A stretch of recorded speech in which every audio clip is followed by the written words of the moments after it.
안녕하세요. 자, 오늘은 AI 데이터 센터와 관련된 종목들을 한 번에 정리를 해보도록 하겠습니다. 지난번에도 말씀을 드렸는데요.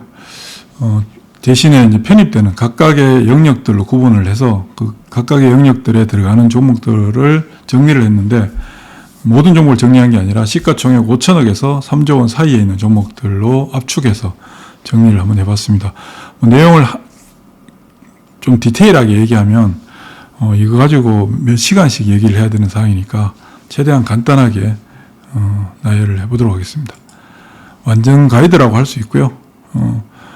전력에서부터 운영까지 T0에서 T8로 이렇게 구분을 했는데, 여기서 말하는 T는 시간을 말합니다. 타임 스케줄에 해당되겠죠.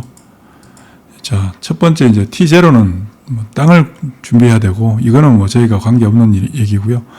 T1부터 T8까지 한번 보도록 하겠습니다. T1이 이제 전력을 가져오는 단계인데, 데이터 센터가 가동되기 위해서는 전기가 필요하죠. 전기를 끌어오는 단계다라고 할 수 있고요. T2는 전력 끌어온 전기가 끊기지 않게, 데이터 센터는 중간에 멈추는 일이 발생할 때 그 사회적인 재앙으로 다가올 수 있기 때문에 전기를 끊기지 않게 만드는 단계다. 끌어오는 것도 중요하고 끊기지 않게 하는 것도 상당히 중요합니다. 세 번째가 서버 밀도, 그 다음에 전력 효율을 결정짓는 단계이기 때문에 열 관리가 상당히 중요합니다. 공냉식, 순냉식이 있는데, 사실 공냉식은 조금 어려움이 있다고 하죠. 최근에 이제 액침 냉각이 가장 중요해지는 영역이라고 할 수 있고요. T4가 이제 서버 보드인데, 이제 AI가 실제로 가동하기 위해서 캐펙스, 그러니까 하드웨어에 대한 투자가 집행되는 그런 구간이라고 할 수 있습니다. 서버를 가동시키는 역할들을 하는 거죠. 각각의 서버와 서버를 모아놓은 서버 렉으로 연결되는 그런 구간이라고 할 수 있고요. 그 다음 T5가, 사실 여기가 이제 AI를 본격적으로 가동시키는, 우리가 알고 있는, GPU, 그 다음 이제 HBM 등등의 부분이 투자되는 부분인데, 돈이 가장 많이 들어가는 영역이다. 그렇게 할 수 있고요. 그 다음에 T6 부분이 이제 반도체 장비로 표현되어 있는데, 여기서 이제 데이터의 사용량에 따라서 병목 현상들이 발생할 수 있습니다. 이 부분을 좀 더 원활하게 해결할 수 있는 구간, 이제 우리 소위 말하는 반도체 소부장들 해당되는 영역이고요. 그리고 T7은 계속해서 캐펙스를 통해서, 그러니까 투자를 통해서 세팅을 해놨을 때, 이제 그 다음 세팅을 한 후에 그 다음 가동이 이루어지잖아요. 가동이 이루어지는 단계에서 계속해서 소모되는 운영비라고 할 수 있습니다. 운영비에 해당되는, 그러니까 소위 말하는 소재죠. 소재 영역에 해당되는 부분이다. 그리고 T8은 이제 본격적으로 데이터 센터가 가동이 돼서 파생되는 영역들로 이렇게 구분을 해볼 수 있습니다. 이거를 이제 캐펙스와 오펙스로 구분을 해보고요.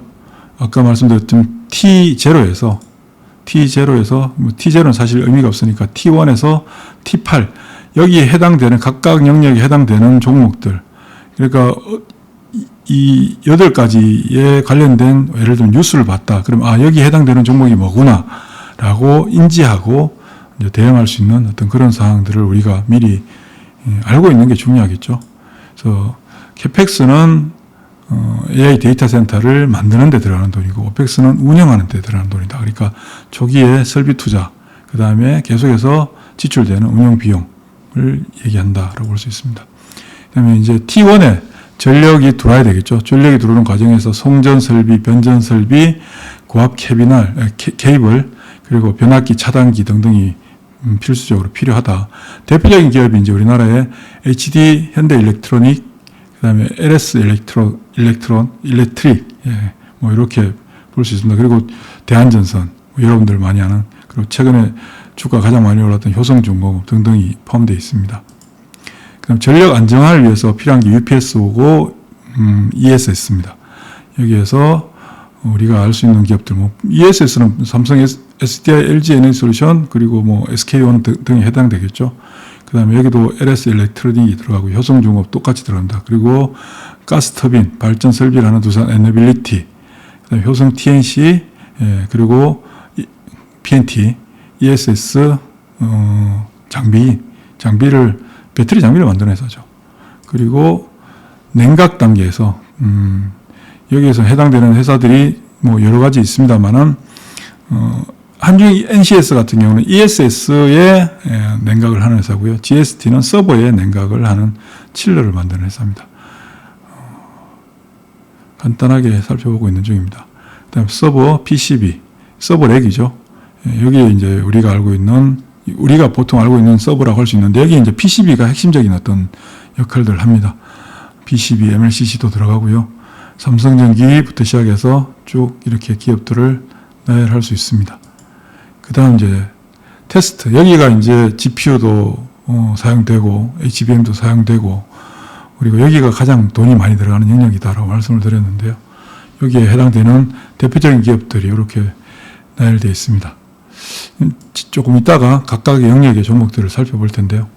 그럼 T6의 병목 현상을 해결하기 위한 어떤 부분들, 세정 장비, 정착 장비, 열 처리 장비, 공정 검사 장비. 뭐 대표적인 회사가 뭐 PSK, 원익 IPS, KC텍, 유진테크 주가 많이 올랐죠 우리 시장에서. 그다음 주성 엔지니어링, 뭐 넥스틴 이렇게 볼 수 있습니다.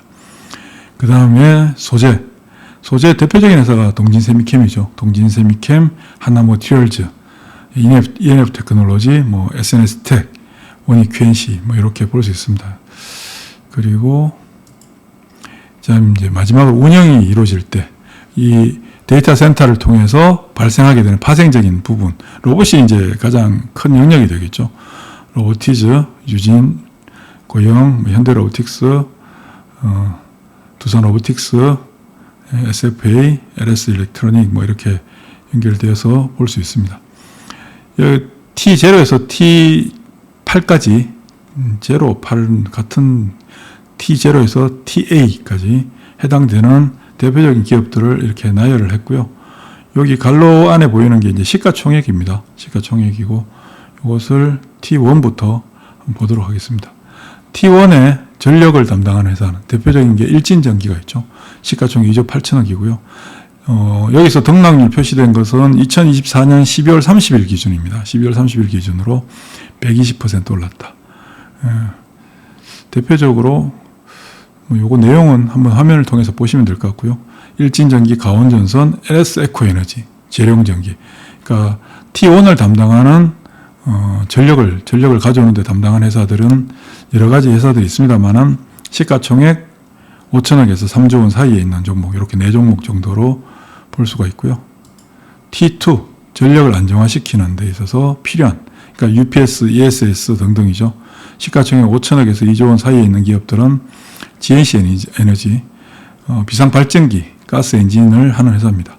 BHI, 얘도 주가가 많이 올랐습니다. 사실 GNC 에너지랑 BHI 같은 경우는 250%씩 올랐는데 2.5배 올랐죠. 대형 발전 설비. 대표적인 회사가 BHI 말고는 두산 에너빌리티가 있습니다. 시가총액 규모가 5천억에서 3조 원 사이 해당이 안 되기 때문에 제외를 됐고요. 그다음 비나텍도 최근에 좀 많이 올라오고 있습니다. 비나텍, 비츠로셀, LS 머티리얼즈, 사마 컨덴스, PNT 같은 경우 아직 뭐 움직임이 전혀 없는 회사니까. 그리고 냉각 쪽은 GST가 있습니다. ESS용 냉각은 한중 NCS가 있는데 얘도 시가총액 규모가 넘어서 있는 상태고요. 5천억에서 3조 원 사이에 GST가 있습니다.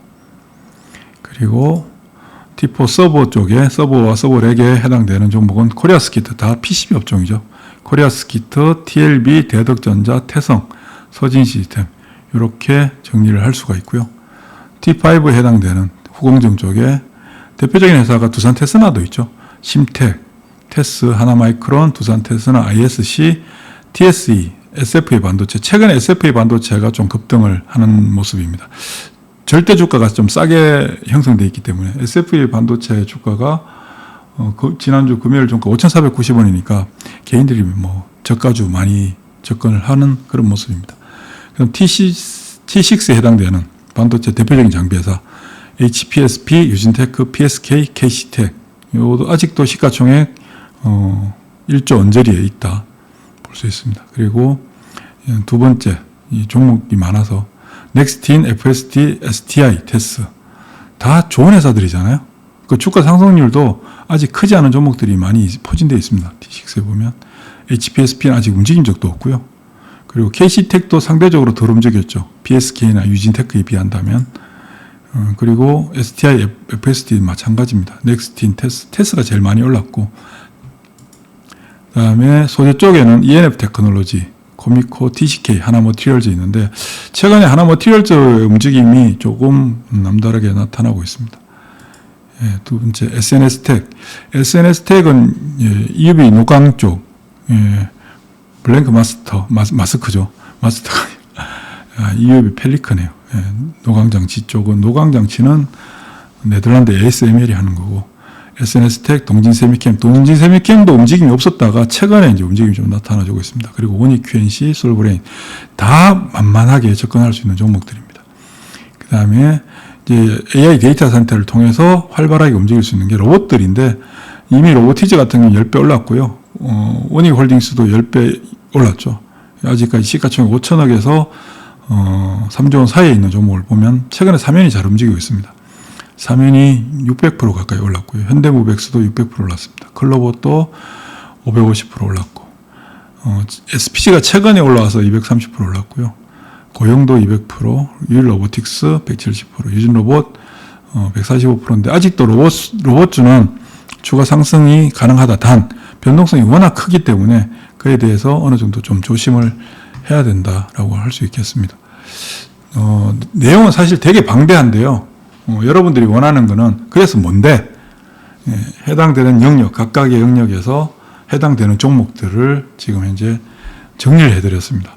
그러니까 여기 있는 종목들 중에서 굉장히 큰 시세가 나오는 종목들이 아직도 많이 있을 것이다 라고 보여지고요.